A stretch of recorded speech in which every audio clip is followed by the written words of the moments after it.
Hello and welcome to CrossTalk, where all things are considered. I'm Peter Lavelle. Have no doubt it's now a trend. It's not only in France, but also in Romania, Moldova, and even Germany. The populist surge in Europe is being met with establishment lawfare and worse. Democracy is in retreat on the continent. The democracy deficit is only widening.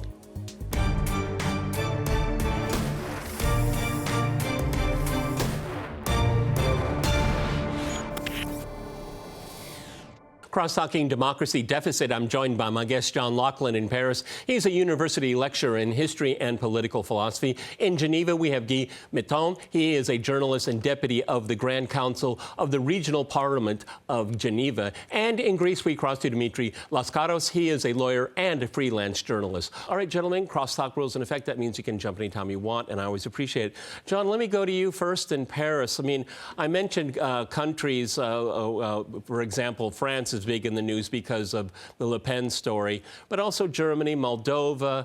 You know, it's all across Europe. And my fundamental question to all three of you is the establishment afraid of the people? Are they afraid of voters? There's absolutely no doubt they're afraid of voters, and you're quite right, of course, that this is a trend. But on the other hand, France is much bigger than Moldova, obviously, or even than Romania.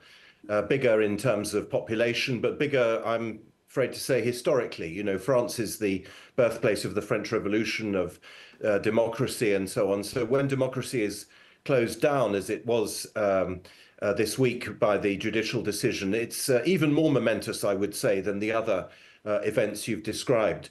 Unfortunately, it's not. This is not new. It may be shocking. It may excite the political commentariat for a while, but I'm afraid it's a very long trend, and it's only getting worse.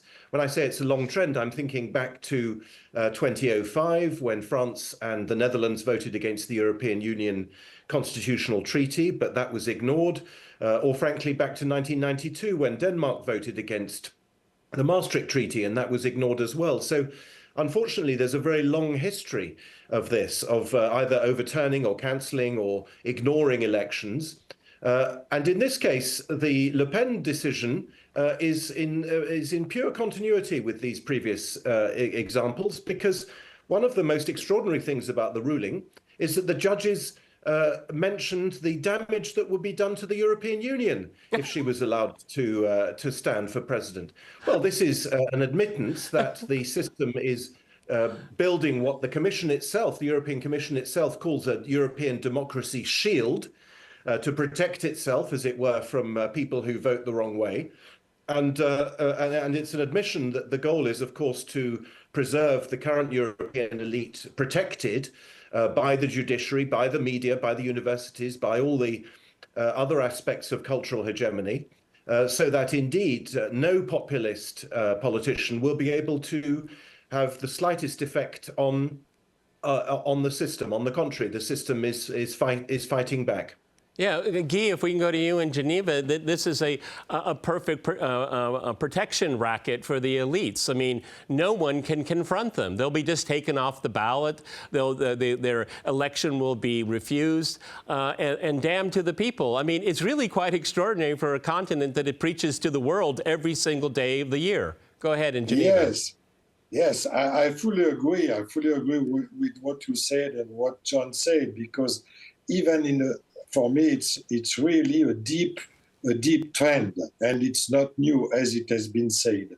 And it's also very less curious to observe that in a small democratic country such as Switzerland, the trend is the same. Because if we look at the democratic scene, we can see that there are more and more pressures against the right to exercise this democracy. We have the so-called direct democracy, but also in that sense, it's getting more and more limited in the, let's say, in the yield of the application of these rights.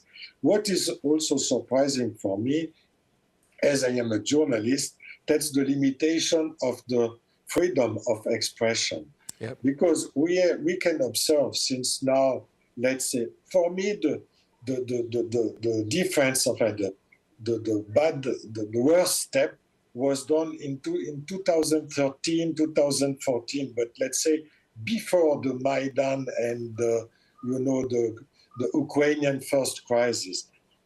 Already at that time, we could observe a limitation of freedom of expression. Yeah. Because you have the elites, the center-right and the center-left, let's say like that, the Socialist Party, Christian Democrats, all trying to limit the access to the TV plateaus, to the radios, to the public debate, to any, let's say, dissident voice.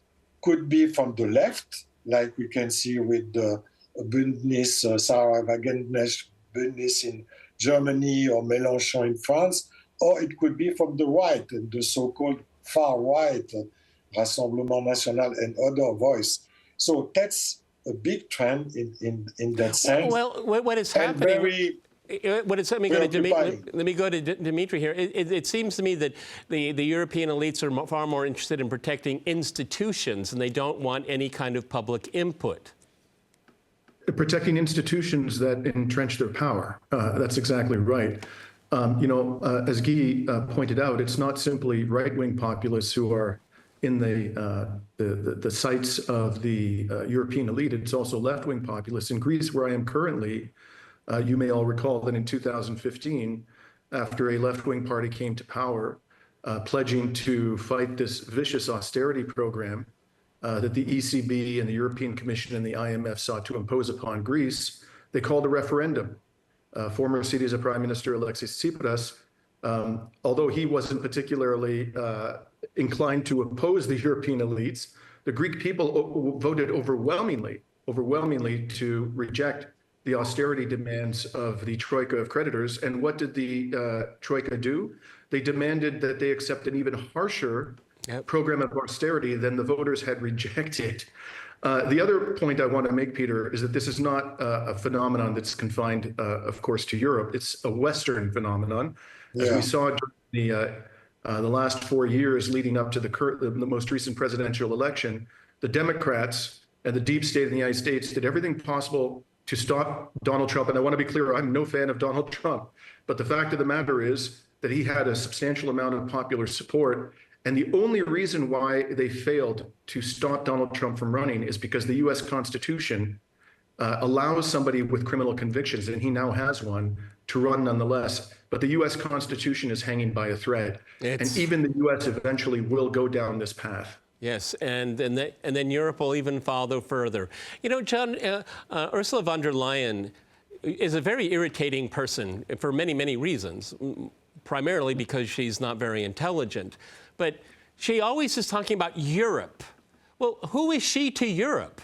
I mean, I find it astounding that she can speak for the entire continent. Maybe the European Union, but if you look at the way she speaks, she's speaking as if she's the emperor of Europe. It's an old problem, Peter. I mean, the European Union has always used the word Europe to describe itself, and that's because they think that it gives them some kind of moral superiority. It's not new that. I mean, it's completely ridiculous, as you say in your question, because we all know which is the biggest country in Europe, and that's the one that the European Union is trying to destroy. I was interested by what Dimitri said about the Americans likely to go down the same path. You may be right, Dimitri, but right now, or at least so far, they haven't. And, we're speaking very shortly after Donald Trump announced his famous tariffs, including against the European Union. We're speaking a couple of weeks and months after his election and after the ditching, if you like, of the Atlantic Alliance, at least on the rhetorical level. And this new gap which has opened up between, on the one hand, Europe, which is plunging further into totalitarianism, and on the other hand, the United States of America, which, despite the lawfare, which of course was unleashed against him absolutely mercilessly throughout 2024 and even before then, it so far has not succeeded. And you may be right to say that the American Constitution is hanging by a thread, but it has worked. It's worked partly for constitutional legal reasons, but also, I think, because of the strength of Trump's personality and, of course, because of his support in the Republican Party. And that is exactly, those two last things are exactly what Europe lacks. There is nobody in Europe who is prepared to go over the top, who is prepared to go up to the barricades and fight on these kinds of issues. And there is definitely no political structure in place, including, I think, probably not even the Rassemblement National in France, which would be prepared to do what the Republicans have done. Yeah, but at the same time, Peter, I just want to respond go ahead. to that particular point. I think you're quite right, but it is also true that Trump himself is eviscerating the separation of powers. So, for example, these tariffs that he just imposed, I think it's in the range of 54% on Chinese goods entering the United States across the board. He's invoking a piece of legislation which is designed to deal with emergencies, has very strict requirements. And this is why he keeps talking about fentanyl coming from China, which is a fiction. He's using that as just a completely fabricated emergency to justify bypassing Congress, which is a constitutional requirement for this type of dramatic legislation, which have profound impacts on the U.S. economy. So Trump has benefited from these constitutional protections and is now in the process. Yeah, well, but Dimitri, I need to push back a little bit. It's an executive order. It's not legislation. Though I agree with you, this kind of legislation should be coming from Congress. Okay, let me go to Guy now in Geneva. The freedom of speech issue is very important because this is how they're muzzling political speech, and when you muzzle political speech, political parties are paralyzed. And unfortunately, we see this trend continuing. Go ahead, Guy. Yes, no, for sure. Just coming back to the tariff, I must also say that's also a deep trend. It's not quite new, this tariff wars. And it has been also made by Europeans, because Europeans has made tariffs against the China's imports, especially with cars. So everybody is trying to build some tariff, not only Trump, but Coming back to Europe, we have to take into consideration that the European Union was never democratic. It has been made on a technocratic base, bureaucratic base, without any form of democracy, because all these people, and especially Mrs. von der Leyen, was never elected. They are just co-opted, as it is the case for the judges, for the lawyers, the court, the European court. So all this lay of people are co-opted. They are sharing the same values, unfortunately, the way it was designed is that never democratic because people will tend to disagree when they don't like how things are going. Gentlemen, I'm going to jump in here. We're going to go to a short break, and after that short break, we'll continue our discussion on the democracy deficit. Stay with RT.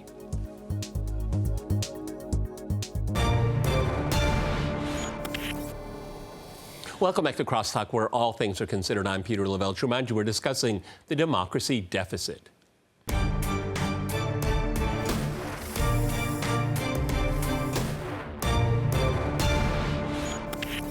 Let's go back to John in Paris. In the first part of the program, Dimitri got the right word, the operative word here, emergency. And this is what we're seeing. We saw this with COVID. It's an emergency. Civil liberties have to be suspended. Even Russia to some extent in the United States. I know people have been persecuted in Europe for having wrong think when it comes to Ukraine.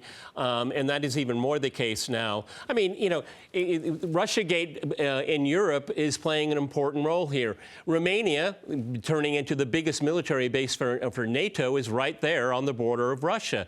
That's no coincidence they want to get rid of people that think wrong. John. There's absolutely no doubt that Russia is the uniting issue in all these cases. You're quite right to say that. But the fact is that, as Guy Metton said, the European Union, the system, is structured against the people. It's inspired by a belief in technocracy, by a fear and a suspicion of free votes. The word populism itself is an insult. Anybody who says that they represent the people is regarded as a threat. But my worry is, to pick up again on what Dimitri said, is that the majority, I believe, and I can hardly bring myself to say this, so much it pains me to do it, but I'm afraid I believe that a majority of Europeans will support these measures. I do not believe that people will go into the streets in France to stand up for Marine Le Pen. I don't believe that they will do so in Romania to stand up for Călin Georgescu. I think, on the contrary, the conditioning, the media brainwashing, the judicial we say in French encadrement, the framing of this, the judicial framing of the political process. All these aspects, unfortunately, mean that also, because you mentioned COVID, Peter, in your question, the fear factor, fear of Russia, fear of COVID, fear of whatever. I'm afraid I do not hold out much hope, unlike in America, where, for whatever reason, it didn't happen. The worst didn't happen. They didn't manage to close down democracy in America. And I think that's also partly, of course, for cultural reasons. There's a very strong ethic of liberty in America, as everyone knows. On the European continent, I'm afraid that's not the case. And therefore, what I see in this latest thing with Marine Le Pen is the system once again counterattacking, once again showing that it has power, and once again, frankly, winning a victory. Well, Guy, then if we can extrapolate from what John just said, and I agree with him, is that then this is a new form of feudalism. I mean, this is the protection of elites, of institutions, and the people are expected to support it because they have no power. They cannot dissent. And if you dissent, you cannot participate. Go ahead, Guy. Yeah, exactly. Because now, since let's say a decade or more or less 2 decades, we have a growing secession of the upper elites with the, let's say, the common people. And it's very, very clear since now many years that this difference, this gap is growing. And the majority of the people is let aside, is put aside, and that's the main problem. But yes, for me, that's a kind of new feudalism, a new plutocracy, which has taken the power inside the European countries. We denounce here, the Russian oligarchs and so on. But in fact, the real oligarchy is here, is in the Western countries. And these guys, they don't want now to share the power as it was the case formerly. And also they use the image of the big, nasty Russian as a kind of, image. Just they always speak, the media always speak about the big, nasty Russian in order to gather the people under the cover of the elites. And that's the problem. And I agree with John. I don't think the people are ready to demonstrate, to protest. What is a little bit, for me, more optimistic, we have seen during the COVID crisis in Switzerland, we got 2 popular votes against the COVID measures, because it was a kind of totalitarian state during the COVID. All the rights were cancelled. But we have 2 votes, and at least each time 40% of the population voted against the totalitarian measures. And so for me, when the people have the possibility to vote discreetly, secretly, inside their box, 40% of the population disagree. And for me, it's, let's say, something more optimistic. Yeah, but I mean... But they are not ready to go in the street. Yeah, but I mean, but as John pointed out, I mean, you can have a referendum, you can have an election. It doesn't mean it's going to pan out. I mean, unfortunately, what it is that it's a procedure that is meaningless. You have to vote, but you have to vote a certain way. Okay, that's not democracy, but that's going to someone else's dance and tapping to their tune. It doesn't make any sense. Dimitri, one of the things... We can call it a zombie democracy. There you go. I said feudalism, zombie democracy. Yeah. Great. Dimitri, I mean, Ukraine is in the news all the time, but what's really interesting is how much the Europeans, European Union, NATO want to support Ukraine, but it's Europe that's becoming like Ukraine. lack of political participation, control of speech, a very powerful police state. But they want to protect that. They're projecting themselves onto what they're becoming. Dimitri. Precisely. But when you say Europe, Peter, it's important to be clear that we're talking about the European elite and not the people. Absolutely. And I share John and Guy's concern about the lack of, popular resistance to what is happening. I wouldn't say, however, where I part company with John is in his use of the word support. I don't think most Europeans support these policies. I think what has happened is that they have been beaten into submission, and they've come to the conclusion that exercising their rights, whether it be at the ballot box, the right to protest, is futile. And so they're not supporting necessarily, they're acquiescing. And a perfect example of this is Europe's extraordinary rush towards militarization. I think polls show that most Europeans do not support massive increases in military spending to counter this fictitious Russia threat at the expense of social programs. But a lot of people are asking themselves, what is the point in my going out into the streets? What is the point in my casting a vote? Because in the past, that has led nowhere. And this is not a distinction without a difference, because if people actually do not support these policies and they're simply acquiescing, what happens is that popular anger will accumulate over time, and eventually there will be a social explosion. That's what's going to happen in Europe. Eventually, if they keep going down this path, I believe that ultimately there is going to be tremendous instability in the continent, and these people are playing with fire. John, would you like to reply to that? Well, I'm afraid I'm more pessimistic. I mean, of course, I agree that they've been beaten into submission. On the other hand, people are very susceptible to propaganda. And if they believe that someone is extreme right, as a lot of Romanians do about Călin Georgescu, then they will gang up against him. In France, where, unlike in Romania, you have this Le Pen party, which has been on the political scene for many decades and which is now the largest, and indeed has been for a while, the largest party in the country, both in terms of votes and in terms of representation in parliament.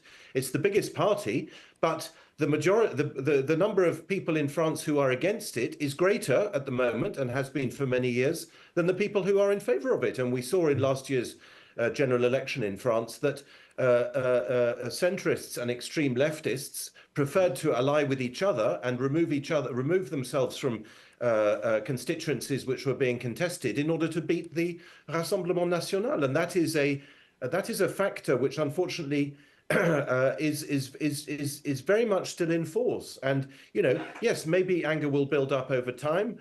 Maybe there'll be an explosion, or maybe with immigration running at hundreds of thousands in all European countries every year, the actual composition of the nation will change, as it has been changing now for many decades. And the national element will demographically literally disappear. That's also a long-term process which is underway. Yeah. And so I'm afraid... If I may just quickly respond to one point John made. It keeps counterattacking, as I said earlier, until it fails to hold on to power, which it hasn't done yet, then I'm afraid we're in for a long period of decline. Dimitri, go ahead. So I assume, John, when you said extreme leftist, you were referring to Jean-Luc Mélenchon. I myself don't regard him as extreme. I think he's a leftist, but I think he's a pretty actually restrained leftist. But the point I really want to make here is that Jean-Luc Mélenchon just came out with a statement condemning what they're doing to Marine Le Pen, and said that this should ultimately be left to the voters of France. So I'm not going to comment on the machinations and who allied with whom in the most recent French election, but he has come out with a principled statement saying that the French voters should decide whether this conviction, even assuming that it's grounded in evidence in the law, disqualifies her from being the president of France. So I think that both on the right and the left, you are seeing. I'm a little more hopeful than you. Yeah, but gentlemen, but there's another to find common ground. But there's another question that isn't being asked here, and I think it's a profound one. Let me go to Guy. Maybe people don't care about democracy. They don't care about it anymore. Because why should they? Why should they? You don't get what you want. Guy. Yes. Probably that's now a really good question, and it is worthy to question that facts. It could be the fact. The problem is, as the less you have the possibility to vote effectively and to have your votes as recognized. It was not the case, as John mentioned, for the European Constitution in France in 2005. But the less the people have the possibility to vote, the more they lose their trust in the system. And also they say, because they are abandoned by the system, they say the same parties sharing the spoils, sharing the profit of the system, let's say the center-right, the center and the center-left, they alternate to the power, but they are just sharing the business, the profits of the power, excluding the people and excluding the leftists. Well, gentlemen, we're rapidly running out of time. But one thing I think we put too much trust into institutions. We have to start trusting ourselves. We have to return to that. Gentlemen, that's all the time we have. I want to thank my guests in Geneva, Paris, and in Greece. And of course, I want to thank our viewers for watching us here at RT. See you next time. Remember, CrossTalk rules.